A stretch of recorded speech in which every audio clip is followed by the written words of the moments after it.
शकील फरमान Ali bureau chief Peshawar हमारे साथ है। शकील फरमान, जरा हमें अपडेट कीजिएगा कि अंदर हो क्या रहा है उधर। क्या वाकई आप समझते हैं कि पार्टी के अंदर विद इन पार्टीज बन गई हैं, धड़े बन गए हैं, जो KPCM के साथ है, अली अमीन गंडापुर के साथ हैं, जो उनके अगेंस्ट है, कुछ ऐसी बातें चल रही हैं?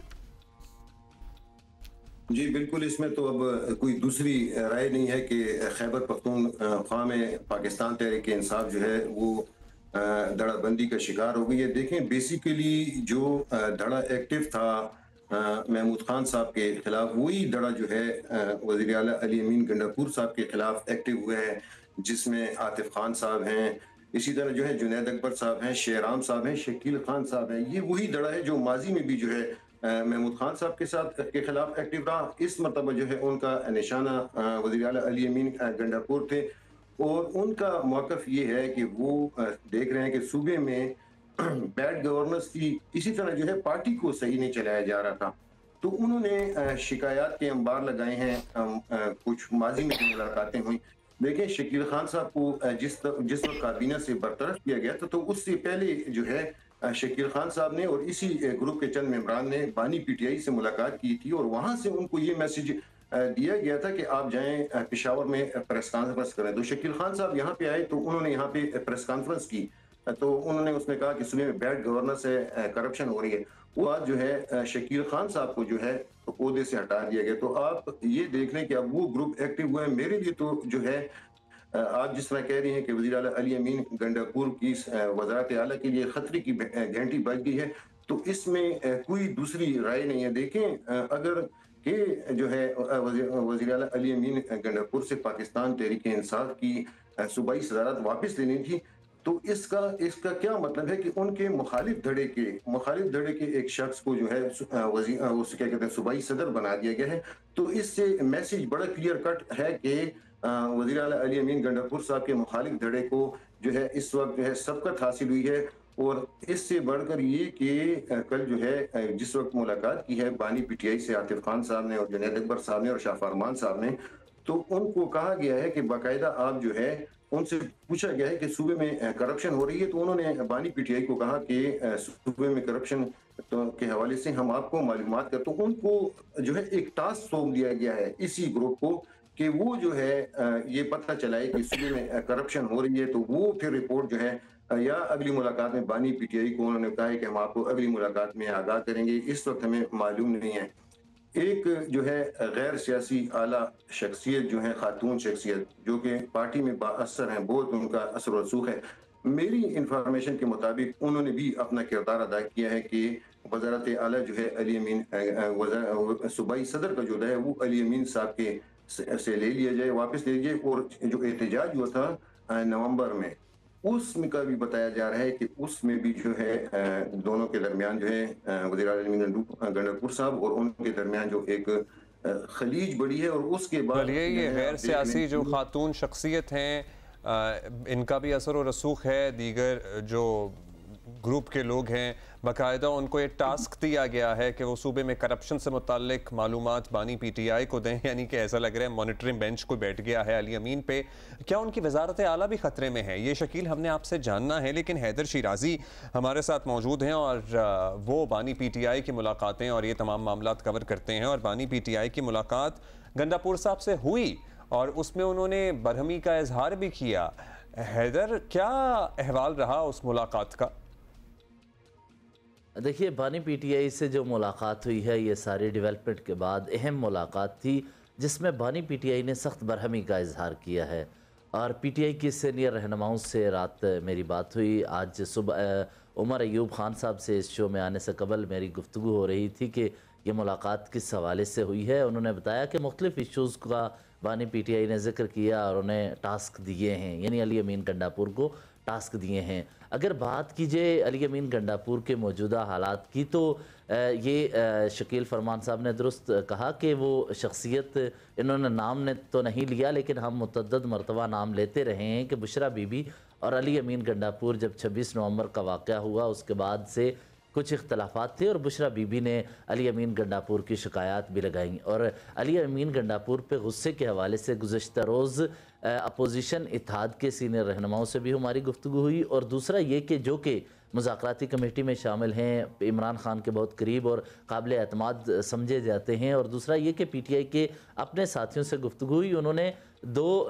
हमें मिसालें दी और दो जुमले कहे। एक ये कि कुछ शहर के लोग, पंजाबी में कहा जाता है कुछ शहर दे लोग भी जालम सन, कुछ सानू मरन दा शौक भी सी, और दूसरा एक बहुत ही अहम जुमला उन्होंने कहा कि जी का जाना ठहर गया है। अब मसला यह है कि बानी पीटीआई के से मिलकर आने वाले अफराद अगर कहते हैं कि जी का जाना ठहर गया, यानी अली अमीन गंडापुर के लिए मुश्किलात होंगी, और हमारे ज़रा ये बात बता रहे हैं कि कल जो अली अमीन गंडापुर बानी के साथ मुलाकात के लिए गए वो इसलिए अहम मुलाकात थी कि बानी ने सख्त नाराज़गी का इजहार किया। नहीं तो क्या उन्हें बता भी दिया गया है कि अब बस आपका जाना ठहर गया है, या बस नाराज़गी तक ही फ़िलहाल मामला है?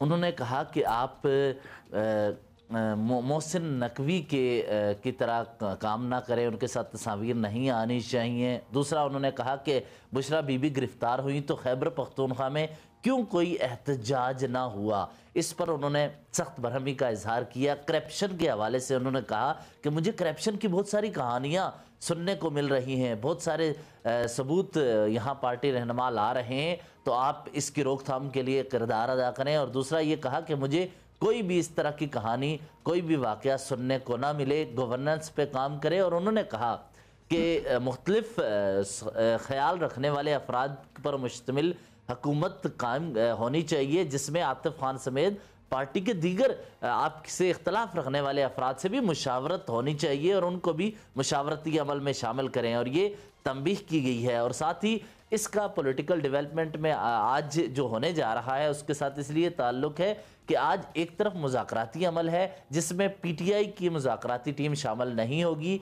जो स्पीकर ने मुज़ाकरात के लिए कमेटी बनाई थी। दूसरा, आज मौलाना फजलुर रहमान से पीटीआई का वफ्द मिलने जा रहा है। गुज़श्ता शब अख़ुंज़ादा हुसैन यूसुफ़ज़ई मौलाना फजलुर रहमान से मिले, और आज पीटीआई और अपोजिशन के दरमियान मौलाना फजलुर रहमान की मुलाकातों के हवाले से बात की गई, और मौलाना फजलुर रहमान आने वाले चंद दिनों में गोल मेज़ कॉन्फ्रेंस जो होने जा रही है, कहा यह जा रहा है वो शरीक होंगे, और आज पीटीआई का वफ्द बानी पीटीआई का पैगाम मौलाना फजलुर रहमान तक पहुँचाएगा।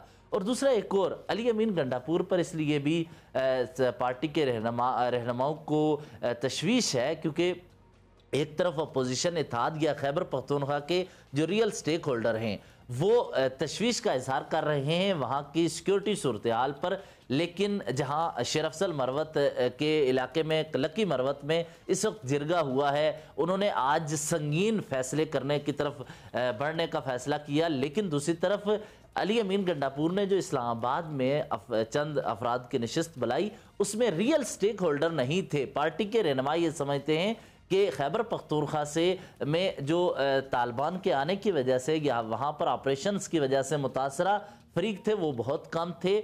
इस हवाले से बैरिस्टर सैफ ने जिन अफराद को बुलाने में किरदार अदा किया, इस पर तशवीश का इजहार किया जा रहा है कि जो असल वहाँ के खैबर पख्तूनख्वा के स्टेक होल्डर्स थे, जो वहाँ मुतासरा फरीक थे, उनकी बजाय ऐसे अफराद को बुलाया गया जिनका असर रसूख वहाँ पर इतना नहीं है जितना कि वहाँ पर पीटीएम के साथ बात करने का बानी ने कहा। हम आपसे मुज़ाकराती अमल के बारे में भी बात करेंगे, क्योंकि अंसार अब्बासी साहब की खबर है कि अगर तो पीटीआई वाले आज बैठ जाते हैं तो शायद हुकूमत के लिए इनको ऑफ़र करने के लिए हुकूमत के पास कोई दरमियानी रास्ता है। उसकी क्या तफसील है, क्या बैठने लगे हैं, क्योंकि रात तक तो अयाज सादिक साहब टेलीफोन घुमाते रहे हैं, मगर दूसरी तरफ से इनकार ही आया। क्या कोई गुंजाइश निकलेगी? नहीं निकलेगी। दूसरा, शकील भी हमारे साथ बिल्कुल शकील फरमान, अभी ये बड़ी इंटरेस्टिंग और बहुत सी बातें जो हैं हैदर ने हमें बताई हैं, और अगर हम ये सोचें कि अली अमीन गंडापुर की ऑब्वियसली जो कुर्सी है उसके भी कुछ चंद दिन ही रह गए हैं और शायद वो भी रिप्लेस हो जाए, क्योंकि बात देखें ना, करप्शन की भी एक बात उठी है, गवर्नेंस की बात उठी है, सिक्योरिटी की बात उठी है, तो बहुत सी चार्जशीट्स जो हैं वो इर्द गिर्द हैं। अगर ऐसा हो जाता है तो कंटेंडर फॉर सीएम केपी कौन हो सकता है from within the party?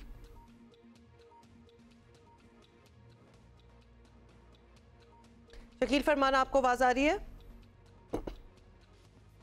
देखें खान साहब बानी पीटीआई का अगर आप ट्रैक रिकॉर्ड देखें तो आपको ये मालूम होगा कि माजी में जो है उन्होंने हमेशा चीफ एग्जीक्यूटिव के साथ खड़े हुए हैं।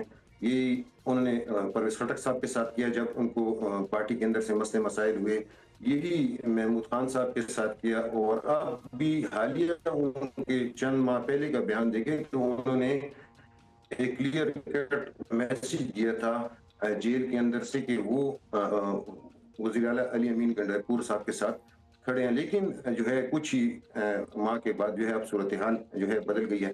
आप जिस तरह कह रही हैं कि वज़ीर आला के मजबूत उम्मीदवार कौन हो सकते हैं, तो देखें ये फैसला तो बानी पीटीआई ने करना है कि कौन अगला जो है, अगर मुमकिन तौर पे अली अमीन गंडापुर साहब को हटाया जाता है। मेरे नहीं ख्याल कि इतना जल्दी हम देख रहे हैं कि अली अमीन गंडापुर साहब को जो है वज़ारत आला से हटाया जाएगा।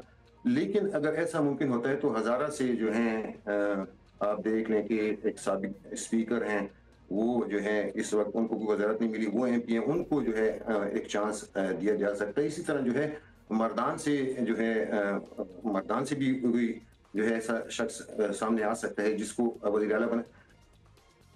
जो आप देखें मेजॉरिटी जो है पाकिस्तान तहरीक इंसाफ के जो एमपीएस जीते हैं उसमें 90% जो एमपीएस हैं उनकी जो है पहली मरतबा वो असेंबली में आए हैं। तो इनके पास चेहरे कम है और ये भी हो सकता है कि कोई सीट खाली कराई जाए और किसी भी जो बानी पीटीआई जो किसी को अगर बनाया चाहे तो उस सीट से उनको इंतखाब लड़ाया जाए और उसके बाद जो है उनको कहा जाए कि आप जो है सूबे के वज़ीर आला बने। तो नाम मुख्तलिफ हैं। जुनैद खान साहब हैं, अगर उनको जो है एक सीट निश्चित खाली करा के यहाँ से सूबाई असम्बली की इंतखाबात। इसी तरह जो आतिफ खान साहब हैं, शहराम तरकई साहब का नाम भी जो है वो भी एक मजबूत कैंडिडेट, फैसल तरकई हैं, शहराम तरकई साहब के भाई हैं, वो हैं। बड़ी इंटरेस्टिंग बात है क्योंकि शकील ये लोग तो बहुत अरसे से आउट ऑफ फेवर थे। मतलब ये आज तो नहीं पता बानी पीटीआई को लग रही बातें कि इन लोगों को साइड लाइन किया हुआ था, तो अचानक क्या तब्दीली आई कि उधर से इनकी सूबाई सदारत भी ले ली और इनके बिल्कुल मुखालिफ ग्रुप जिनके इन्होंने लिटरली अली अमीन ने इनको साइड लाइन किया हुआ था वहां से सूबाई सदर उठा के लगा दिया। देखें मेरी जो है ना इंफॉर्मेशन वो ये है कि जो है वफाकी वजीर दाखिला से जो है मुलाकातें वो भी जो है, हालांकि आप देखें कि अली अमीन गंडापुर साहब हो या कोई भी वजीर आला हो तो वो सूबे में जो लाइन ऑर्डर की सूरत हाल है तो जो भी वजीर दाखिला होगा मरकज में उनके साथ वो इन टच रहेंगे। क्योंकि बाज जिस तरह कुरम में आप देख लें कि जो जरगा हुआ उसको वफाकी हुकूमत जो है मुकम्मल तौर पे बैक करी थी और लॉ इन्फोर्समेंट एजेंसीज और जो है इंटीरियर मिनिस्ट्री वो भी उसको जो है देख रही थी और जहां पे उन्होंने कहा था कि मदद हुई तो हम आपको कुरम में मदद भी फराहम करेंगे। तो एक ये चीज और दूसरा ये है कि मेरे अपनी जाती राय में जो है बुशरा बीबी से जो है इख्तिलाफ जो है वो भी एक जो है मेजर वजह है बेसिकली, बड़ी वजह बने। अच्छा हैदर, अब आप बता दें कि आज कोई चांस है कि पीटीआई वाले इस नशस्त में बैठ जाएं जो मुज़ाकराती अमल है, और अगर नहीं बैठते तो क्या हुकूमत इनको अगर बैठ जाते जो ऑफर करती वही इनकी गैर मौजूदगी में भी ऑफर करेगी? जी, पाकिस्तान तहरीक इंसाफ के जो मुज़ाकराती टीम के अरकान हैं वे बिल्कुल आज मुज़ाकराती नशस्त में नहीं आएंगे, उनकी जानिब से ऐलान किया गया है। दूसरी जानिब इरफान सदीकी साहब से जब हमारी पार्लियामेंट हाउस में गुज़िश्ता रोज़ मुलाकात हुई, जब उनसे सवाल हमने पूछा कि आपका फिर लायामल क्या होगा, उन्होंने कहा कि हम कोई भी छत पर चढ़कर उनको आवाज़ें नहीं देंगे, ना ही बुलाएंगे कि आओ हम आपके साथ बैठना चाहते हैं। अगर वो आएँ तो बिस्मिल्लाह वो आकर बातचीत करें, और 28 तारीख को चूँकि वर्किंग डेज़ 7 वर्किंग डेज़ पूरे हो रहे हैं तो उन्हें आकर बात करनी चाहिए। इरफान सदीकी ने यह बताया कि जो हमारा मुज़ाकराती अमल में पहले से तयशुदा तरीक़ाकार था कि यहाँ मुज़ाकराती नशस्त के अंदर ही सारे मसाइल हल होंगे या इधर अंदर ही बात होगी, इस तरह पब्लिक में जाकर बातें नहीं करनी चाहिए थी। आपको तहरीरी तौर पर हमें बताना चाहिए था या कमेटी में आकर ये अपना जवाब देना चाहिए था। दूसरी जानिब पीटीआई के रहनुमा ये कहते हैं, और बैरिस्टर गौहर ने जियो न्यूज़ से गुफ्तगू करते हुए ही कहा था कि अगर हुकूमत कमीशन बनाने का ऐलान कर दे और उसके कमीशन के TORs तय करने के लिए हमसे रब्ता करे तो हम फिर उस सूरत में बानी से मुशावरत के बाद आ सकते हैं और कमीशन के TORs पर हम इत्तफाक़ राय पैदा करने की कोशिश करेंगे, वरना कमीशन के ऐलान से के अलावा किसी सूरत हम आगे नहीं बढ़ेंगे। यानी दोनों तरफ से अना है। आपको एक और बात बता दूं, इससे कबल भी साहबजादा हामिद रजा के बारे में कहा गया कि उनके घर पर पुलिस पहुंची, जिसके बाद मुज़ाकराती अमल को रोक दिया गया। एक तरफ ये कहा जा रहा है, दूसरी तरफ आपको एक और बात बता दूं कि पाकिस्तानी तारीख में PTI के साथ मुज़ाकराती अमल की जब इब्तिदा हुई, उस वक्त शाह महमूद कुरैशी, अली ज़फ़र, इसके अलावा फवाद चौधरी और दीगर अफराद जब मुज़ाकराती अमल में शरीक थे, तो इसी तरह पुलिस परवेज़ इलाही के घर पहुंची थी, जिसके बाद इमरान खान ने मुज़ाकराती अमल से एक कदम पीछे हटने का फैसला किया था। एक मरतबा फिर पंजाब पुलिस पहुंची है, लेकिन इन दोनों सूरतों में PTI के लिए, PTI के संजीदा हल्के वो ये समझते हैं कि मुश्किलात बढ़ेंगी, बजाय इसके कि हम आइसोलेट हो जाएं, मुज़ाकराती अमल से दूर हो जाएं। हमें मुज़ाकरात की टेबल से ही कुछ हासिल करना होगा, चाहे थोड़ा हो या ज्यादा, लेकिन आज वो मुज़ाकराती निशिस्त में नहीं बैठ। बिल्कुल, तो वो दरवाजा भी लगता है कि बंद हो गया है। दशराजी बहुत बहुत शुक्रिया।